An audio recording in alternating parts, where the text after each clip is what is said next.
हमारा मुकाबला शिवसेना से था। वोट कटवे लोग खड़े थे और वोट काटने की भरपूर कोशिश भी हुई, लेकिन आप लोगों ने जो बेदारी का मुजाहरा किया, ये वार्ड की आवाम जो बेदार थी, अगर वो वोट कटवे लोग ज्यादा वोट ले लेते, थोड़ी और बढ़ के ले लेते, तो फिर फाइनल आ जाता शिवसेना का। सियासी लोग आमतौर पर इलेक्शन में आते, वादा करते और चले जाते, आवाम परेशान रहती, लेकिन हम लोग ऐसे नहीं है।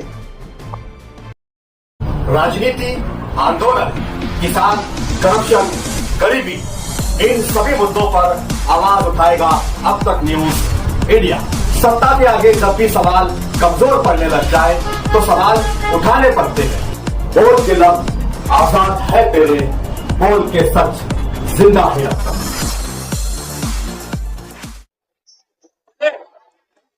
सफी कारगन साहब और सरजील अंसारी साहब और इस वार्ड के नौजवान साथियों का मैं शुक्रिया अदा करता हूं। एसआईआर हेल्पलाइन सेंटर का सेंटर खोलने पर आप लोगों की मदद करने के लिए वो लोग आगे आए। मैं उन दोनों कारपोरेटर और उनके तमाम ही साथियों का इस्तेमाल करता हूं। एक थोड़ा तबीयत ठीक नहीं है, लेकिन मैं वक्त दे चुका था, इसके लिए आज आपके बीच आया हूं। एसआईआर का सर्वे 1 अप्रैल से पूरे महाराष्ट्र में शुरू होने वाला। इससे पहले भी इसी जगह पर कॉरपोरेशन के इलेक्शन के वक्त मैंने आपको बहुत तफसील बताई, आप लोगों से और शहर की आवाम से तफसील मैंने बातें की, और उस वक्त भी ये बात मैंने कहा कि एसआईआर का जो सर्वे होगा वो सिर्फ वो आप लोगों का नहीं होगा, बल्कि मेरा भी होगा, मेरे परिवार का भी होगा, कारपोरेटर हजरात का भी होगा, अमीर का भी होगा, गरीब का भी होगा। महाराष्ट्र का कोई घर इससे छूट नहीं पाएगा जिनका सर्वे नहीं होगा। एसआईआर का सर्वे सरकार इलेक्शन कमिश्नर करवा रहा है पूरे हिंदुस्तान के अंदर, और आप लोगों से सबूत मांगे जाने वाले हैं कि आप इस रहवासी है या नहीं, आप इस शहर के रहवासी है या नहीं, आप इस मुल्क के वोटर है या नहीं। ये तमाम ही सबूत आप लोगों से, हम लोगों से मांगे जाने वाले हैं। 1 अप्रैल से कानूनी तौर पर एसआईआर का सर्वे होगा, आपके घर तक, आपके मकान तक सर्वे करने वाले आएंगे। और अब सबसे बड़ा सबूत जो मांगा जाएगा वो 2002 की यादी, वोटर लिस्टों की यादी में आपके परिवार का, आपके जिम्मेदारान का, आपके वालिदैन का नाम होना जरूरी है। मान के चलिए 2003, 2004 उस वक्त जिन लोगों की पैदाइश हुई होगी तो उनका नाम तो नहीं रहेगा। 2002 की यादी में उन्हीं लोगों का नाम रहेगा, हमारे माँ बाप का, हमारे वालिदैन का, या हमारे जिम्मेदार हैं। तो सबूत के तौर पर हमारे वालिदैन के नाम हम लोगों को 2002 की यादी का सबूत हम लोगों को एसआईआर के सर्वे करने के लिए जो लोग आएंगे उनके पास देना होगा, और उसके बाद अलग अलग पेपर भी उसके साथ लगेगी। अभी इलेक्शन कमिश्नर ऑफ इंडिया ने वो लिस्ट डिक्लेयर नहीं की थी और उसके साथ क्या क्या सबूत लगेंगे, लेकिन ये तय है कि 2002 का वोटर लिस्ट में नाम होना जरूरी है। हम लोगों ने, रमजान महीना है, मुबारक महीना है, उसके बावजूद भी इस्लाम पार्टी ने पूरे शहर में अलग अलग वार्ड में एसआईआर हेल्पलाइन सेंटर की शुरुआत हमने की है, उसकी इब्तिदा हम लोग कर रहे हैं, ताकि आप लोग आज से बेदार हो जाए आप लोग वो यादी आपके पास हिफाजत से रख ले। अब दो वार्ड नंबर 2, वार्ड नंबर 3, ये आज का असेंबली हल्का 115 है, सेंट्रल असेंबली हल्के का 114 है। रमजानपुरे में रहने वाले या 2002 से बहुत पहले अगर आप लोग आए होंगे यहां पर रहने के लिए, और आपकी वोट अगर इस इलाके के अंदर होगी, तो आपको वो उस वक्त का असेंबली हल्का शायद 74 था, 2002 का। आज का जो 115 है वो 74 असेंबली हल्का था, यानी उस वक्त की वोटर लिस्ट की यादी। और सेंट्रल असेंबली हल्का जो 73 था हमारा अपना, वो कैंप समक्सेर इलाका भी उसी के अंदर था, वो 2002 की यादी। और मुझे यकीन है कि 2002 के बाद रमजानपुरा इलाके के अंदर शहर से आए हुए मैं समझता हूं 70% आवाम उस वक्त तो 2002 से पहले शहर में रहा करती थी, बाद में इधर आई। जहां आपका पुराना मकान होगा, चाहे इस्लामपुरे में हो, नया इस्लामपुरे में हो, कुशंबर रोड पर हो, या शहर में कहीं भी हो, जहां आप लोग पहले रहा करते थे, आपके वालिदैन का घर होगा, आपके दादा का होगा, आपके पुरखों का होगा, आप वहां रहा करते थे, तो आपको इस हेल्पलाइन सेंटर से 2000 उस वक्त की यादी जहां आप रहा करते थे वो भी यहां पर मिल जाएगी। आपको शनाख्ती कार्ड उस वक्त का परिवार में किसी का भी होगा, अगर 5 लोग रहते और एक का भी अगर शनाख्ती कार्ड मिल जाए तो उसके जरिए वो सर्च कर दिया जाएगा, आपको पूरे परिवार की वोटर लिस्ट की यादी मिल जाएगी। यहां पर अगर नहीं मिल पाता है कोई वजह से, तो आप जहां रहा करते थे वो इलाका, गली, सर्वे नंबर, उससे भी सर्च होगा, सरनेम से सर्च होगा, नाम से सर्च होगा। इस तरीके से ये हेल्पलाइन सेंटर काम करेगा। और ये हमने एक सॉफ्टवेयर तैयार किया है, सॉफ्टवेयर इंजीनियर से हमने इसका 2002 की यादी का सॉफ्टवेयर हमने तैयार किया। आमतौर पर नेट के ऊपर है 2002 की यादी, कई लोगों के पास होगी, लेकिन आज अगर आप नेट पर सर्च कर रहे हैं तो नहीं मिल पा रही, क्योंकि उस वक्त के अनुक्रम नंबर चेंज हो गए, इपिक नंबर चेंज हो गए, एड्रेस चेंज हो गया, बहुत दुश्वारी है।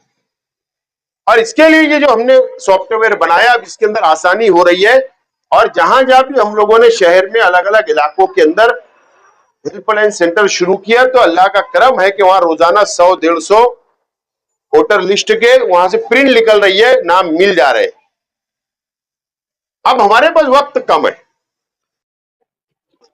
1 अप्रैल से शुरू होगा, और इलेक्शन कमिश्नर हो सकता है 1 महीने का टाइम दे, हो सकता है हमको 2 ही महीने का टाइम दे, तो उस वक्त तो गहमा गहमी हो जाएगी, सब लोग भटकेंगे इधर उधर, पेपर ढूंढेंगे। तो इसके लिए हमने रमजान महीने के अंदर भी ये काम को रोका नहीं, और हम लोग इसकी शुरुआत कर रहे हैं। और अल्लाह का करम है कि हम लोग वार्ड नंबर 2 में भी हो गया, वार्ड नंबर 3 में भी सेंटर हो गया, वार्ड नंबर 8 में भी सेंटर हो गया। इस तरीके से शहर में अलग अलग इलाकों में हेल्पलाइन सेंटर की शुरुआत हो गई, और ये ईद तक और ईद के बाद भी बड़े पैमाने के ऊपर कम से कम 100 हेल्पलाइन सेंटर हम लोग शुरू करने की हमारी तैयारी है। दूसरी बात, जब यादी आ जाएगी लिस्ट, जो पेपर लगेंगे, जब वो पेपर लगेंगे, तो जो जो पेपर डॉक्यूमेंट लगेंगे, तो हम लोग वो भी उस वक्त आप लोगों की मदद करने के लिए बड़ा मंडप वगैरह डाल के, बड़ा सेटअप लगाकर, टेबल लगाकर आवाम की हम लोग मदद करेंगे, ताकि आवाम का सर्वे मुकम्मल हो। आमतौर पर सियासी लोग आमतौर पर इलेक्शन में आते, वादा करते और चले जाते, आवाम परेशान रहती है, लेकिन हम लोग ऐसे नहीं है। हमने वादा किया था कि हम मदद करेंगे, और हम लोग आज खड़े हो गए, हम लोग मदद करेंगे, और इंशाअल्लाह सर्वे मुकम्मल करवाए तक हम लोग मदद करने की हम पूरी कोशिश करने वाले।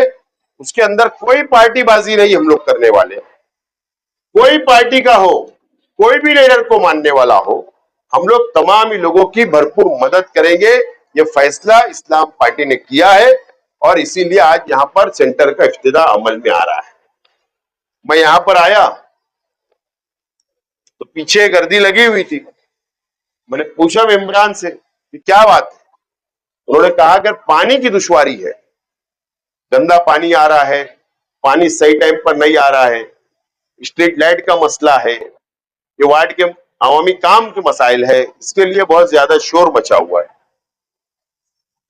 आप लोग इत्मीनान रखो, कल कॉरपोरेशन खुलेगी, कल आप लोग मुझको बोलिए, कल दोपहर में मैं इंजीनियर तमाम ही लोगों से, कॉरपोरेशन में कमिश्नर से, इंजीनियर से बोलकर आप लोगों की ये जो पानी का मसला है, लाइट का मसला है, साफ सफाई का मसला है, जो सरेदस्त अभी हम लोगों को करना है, कल मैं खुद सख्ती से बोलूंगा और इंशाल्लाह मसले को हल करने की हम लोग पूरी कोशिश करेंगे।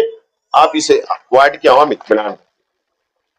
बाकी जो तामीरी काम के हमने जो वादे किए, तामीरी काम, ये इलाके के अंदर तामीरी काम होना, गटर चाहिए, रोड चाहिए, पानी की पाइपलाइन चाहिए, आपको शादी हॉल चाहिए, आपको लाइट अच्छा चाहिए, आपको सहूलत अच्छी चाहिए, तो आप इत्मीनान रखो। बजट पास हो चुका है, बजट कॉरपोरेशन का पास हो चुका है। हम इस वार्ड के चारों कॉरपोरेटर को भरपूर बजट देंगे, भरपूर फंड देंगे, ताकि आपके वार्ड के मसाइल को हल करना, हमको हल करना है। और मैं आपको मुबारकबाद देता हूं, शुक्रिया अदा करता हूं, आपने तारीख लिखने का काम किया, तारीख लिखने का काम वार्ड नंबर 2 किया। हमारा मुकाबला शिवसेना से था, वोट कटवे लोग खड़े थे और वोट काटने की भरपूर कोशिश भी हुई, लेकिन आप लोगों ने जो बेदारी का मुजाहरा किया, ये वार्ड की आवाम जो बेदार थी, अगर वो वोट कटवे लोग ज्यादा वोट ले लेते, थोड़ी और बढ़ के ले लेते, तो फिर फाइनल आ जाता शिवसेना का। और फिर 5 साल मैंने इसी जगह पर तकरीर करके गया था कि 5 साल पछताओगे, आपके कॉर्पोरेटर नहीं रहेंगे। मैं आपको मुबारकबाद देता हूं कि आपने पूरा पैनल इस्लाम पार्टी का चुन कर दिया और इंशाअल्लाह मैं वादा करता हूं कि आपके अपने इलाके ward number 2, ward number 3, ward number 4, ये हमारे मुस्लिम आबादी का ऐसे इलाके है जहां पर काम की जरूरत है, जहां पर बुनियादी मसाइल बहुत है, बहुत मसाइल का मार लगा हुआ है। तो मैं खुसूसी तवज्जो देकर इस इलाके के अंदर मैं कामकाज करने वाला हूं, आप लोगों को फिक्र करने की कोई जरूरत नहीं है। इस इलाके के अंदर मैं अगर सबसे बड़ा काम करना मैं चाहता हूं, मेरी दिली ख्वाहिश है, रोड गटर ये सब इमरान हजरात करेंगे, लेकिन मेरी दिली ख्वाहिश है कि जिस तरीके से आबादी बढ़ रही है, मैं अभी 4-5 दिन पहले दरेगांव से अंदर एंट्री किया, खड़की रोड से अंदर गाड़ी में बैठते बैठते पूरा सर्वे मैंने किया, और जब मैं इधर रास्ते पे मैं देख रहा था कि खड़की रोड तक हमारे लोगों की बस्तियां हो गई, कई 5 घर बने, कई 10 घर बने, कई कारखाना बना है, कई साइजिंग बनी है, यानी आवाम यहां तक रहने चली गई। अब आबादी इतनी तेजी से बढ़ रही है और चंद सालों के अंदर बहुत तेजी से आबादी इस इलाके में बढ़ेगी।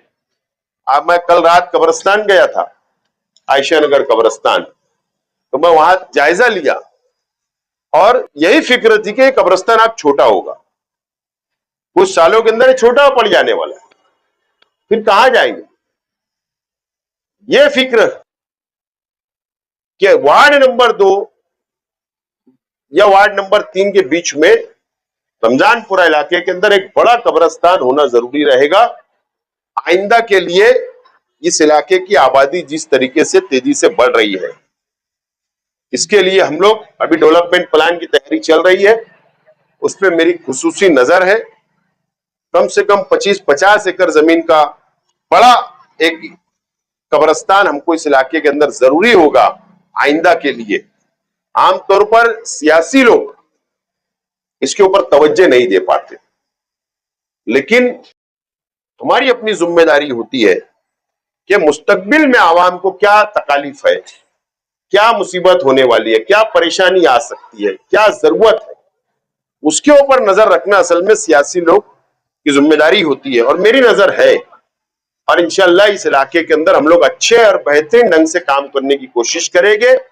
आप लोगों को इत्मीनान रखना है और मेंबरान से, कॉर्पोरेटर हजरात से यही गुजारिश करूंगा कि आवाम से राब्ता बना के रखे, आवाम के मसाइल हल करे, आवाम के मसाइल को हल करे, उनका कामकाज करते रहे। मैं आपके साथ खड़ा हूं, आप लोग के साथ भरपूर हम लोग मदद करेंगे। अभी आपने देखा, आपने पैनल चुन कर दिया शफीक आरगन साहब की घर, उनकी मिसेस को, उनकी बीवी को हमने महिला बाल विकास की मालेगांव शहर की वाइस चेयरमैन हमने बना दिया, डिप्टी। बोलने का मतलब इसलिए बनाया गया कि उनके पास पावर रहे, कुर्सी रहे, ऑफिस रहे, वो बैठकर वहां कामकाज आपके वार्ड का कर ले। मैं सच्चाई बोल रहा हूं, रमजान महीना है, शफीक भाई को इल्म में भी नहीं था। मैंने रात 2 बजे इनको फोन किया कि सुबह जाना है 11 बजे और कॉर्पोरेशन फॉर्म उठाना है और वहां पर आपको फॉर्म दाखिल करना है, वाइस चेयरमैन बनाना है आपकी बीवी। मैंने फोन किया और वो दूसरे दिन सुबह गए, फॉर्म भरे और बिन विरोध, सामने कोई नहीं है, बूथ के दिन कलेक्टर आएगा, ऐलान कर देगा। तो बोलने का मतलब इस्लाम पार्टी के अंदर सबको ओहदा बराबर से मिलेगा, सबके साथ इंसाफ होगा, किसी के साथ भेदभाव नहीं होगा, वार्ड के साथ भेदभाव नहीं होगा।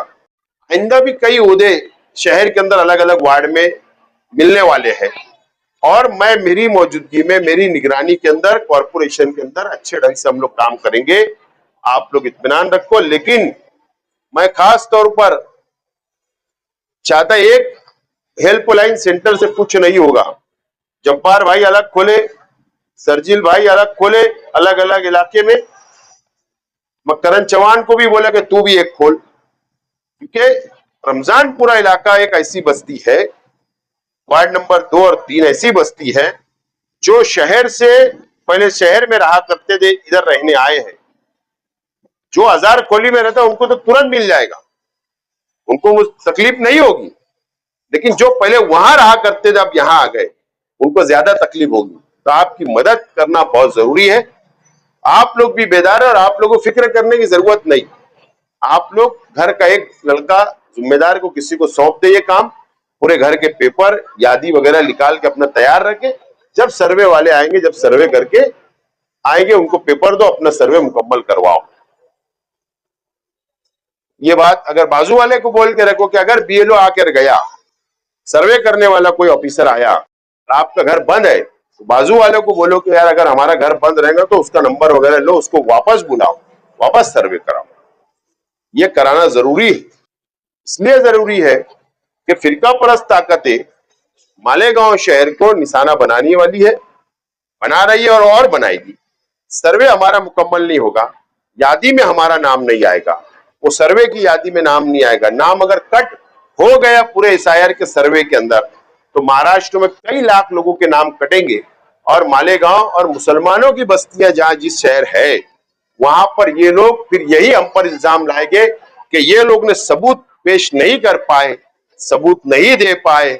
इसके लिए फिर हम पर इल्जाम आएगा कि ये बांग्लादेशी है, ये रोहिंग्या है, ये पाकिस्तानी है। इसलिए सर्वे जरूरी है। आपको पता है, हम पे इल्जाम आया बांग्लादेशी का, रोहिंग्या का। कल तारीख थी, अल्लाह का करम है, एक भाई की जमानत हुई है, बाकी लोग की 7 तारीख जुमा के, 13 तारीख जुमा के दिन है।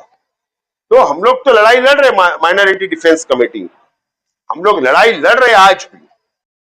तो ये सर्वे होना, इसलिए हम लोग फिक्रमंद है, ये होना जरूरी है ताकि हम लोगों को आइंदा कोई मुसीबत ना आए। इसके लिए मैं आज आपसे अपील करता हूँ वार्ड नंबर 2 की आवाम से कि अपना यहाँ पर आकर इत्मीनान से सर्वे, आप लोग अपना नाम वगैरह चेक करके हिफाजत से यादी रखे और फिर ईद के बाद जब 1 अप्रैल को शुरू होगा तो बड़े पैमाने पे हम लोग करेंगे।